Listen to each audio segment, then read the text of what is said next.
New York City, the city that never sleeps. A place of towering steel and endless streets where millions of stories intertwine every single day. But New York is not just a city made of concrete and glass.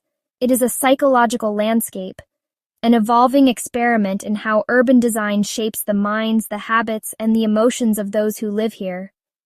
This is the story of New York's urban evolution, a story of grids and skyscrapers, of parks and subways, of renewal, decline, resilience, and rebirth. A story of how the city shaped its people, and how its people, in turn, reshaped the city.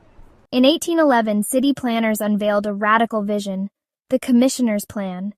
The idea was bold, almost utopian, to carve up the wild, uneven landscape of Manhattan into an orderly grid of 12 long avenues and more than 150 cross streets. A map of predictability, geometry, and efficiency. For the immigrants and merchants arriving at the time, this grid offered clarity. It was a navigational tool in an unfamiliar world.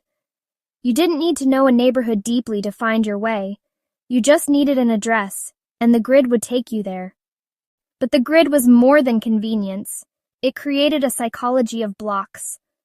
New Yorkers learned to measure distance not in miles but in streets and avenues. Life became modular, compartmentalized. The city felt infinite, yet structured.